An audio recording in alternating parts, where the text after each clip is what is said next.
गली गली में शोर है, भाई चोर है,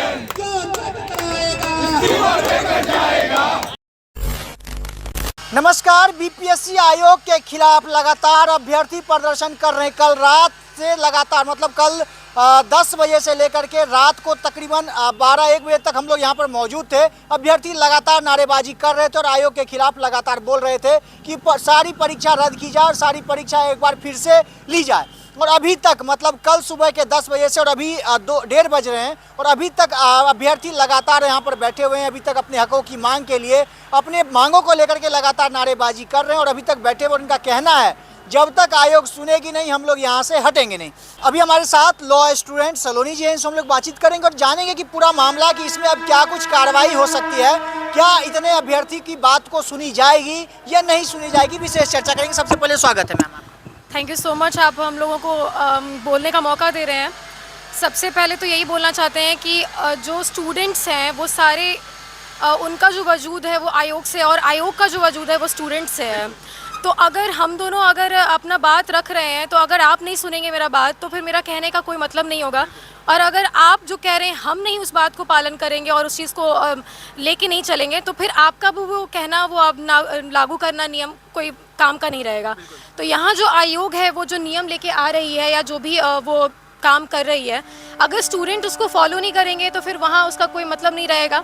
और जहाँ तक बात रहा कि जितने भी स्टूडेंट्स हैं उनका अगर कोई ग्रीवांसेस है, उनका कोई अगर किसी चीज़ को लेके ना है, किसी चीज़ को एक्सेप्टेंस नहीं कर रहे हैं तो वो बात को एक्सेप्ट करना चाहिए, आयोग को बात करना चाहिए, मिलना चाहिए और उसको सुलझाना चाहिए। क्योंकि अगर आप स्टूडेंट्स का बात नहीं मानेंगे या नहीं सुनेंगे और अगर सुनेंगे ही नहीं तो मानेंगे तो दूरी की बात है, अगर सुनेंगे ही नहीं तो मानना तो अलग ही हो जाएगा।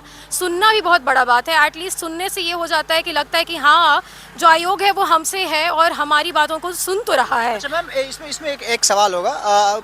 पापू परीक्षा परिसर में पहले तो आयोग ने कहा कि वहाँ पे कोई इस तरह का वार्ता नहीं हुआ जिसमें कहा जा रहा था अभ्यर्थियों के द्वारा कि प्रश्न पत्र लीक है, प्रश्न पत्र वहाँ से बाहर निकला, ऐसा कई एक आरोप लगाया गया था अभ्यर्थियों के द्वारा। तो पहले आयोग ने खारिज कर दिया, लेकिन फिर उसके बाद सीसीटीवी फुटेज आता है, आयोग वहाँ की परीक्षा को भी रद्द कर देती है। तो क्या त्रुटियाँ अगर आयोग से हुई है तो क्या छात्रों की आवाज़ उनकी बात सुननी चाहिए?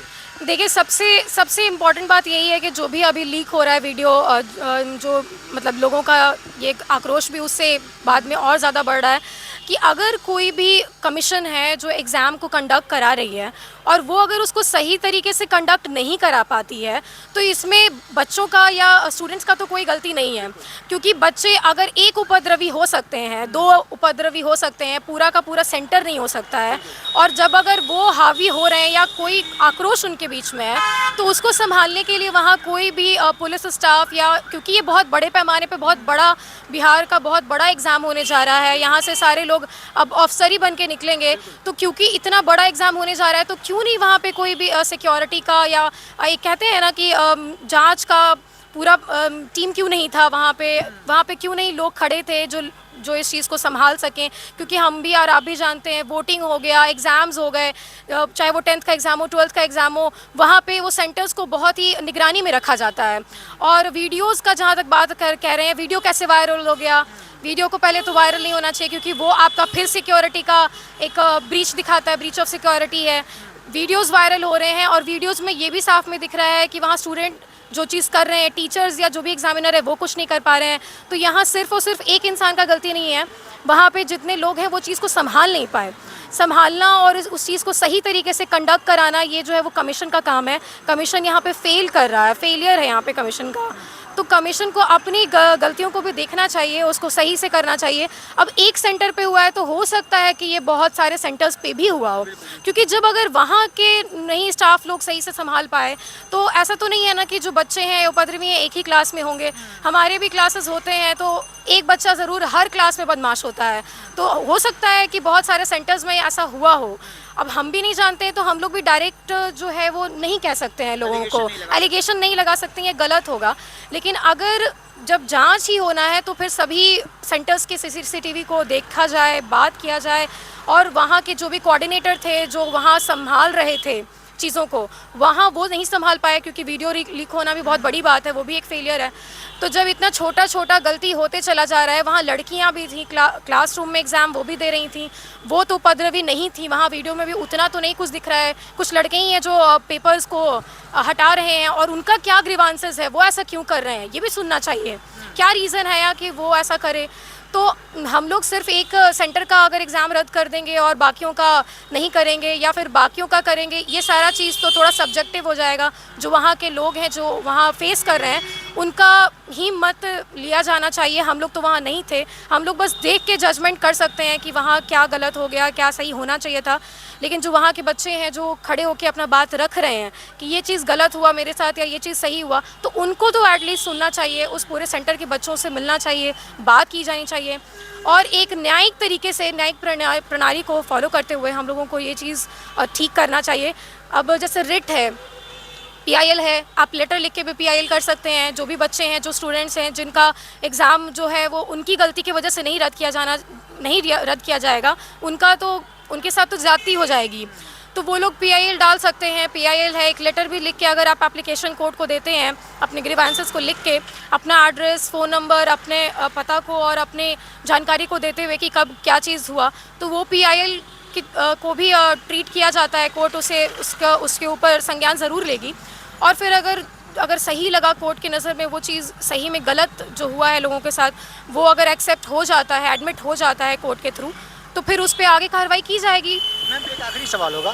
अभ्यर्थी कह रहे हैं कि आयोग इसकी जांच ना करे, है ना, और आयोग इसकी जांच लगातार कर रही है, तो इसमें क्या कुछ हो सकता है?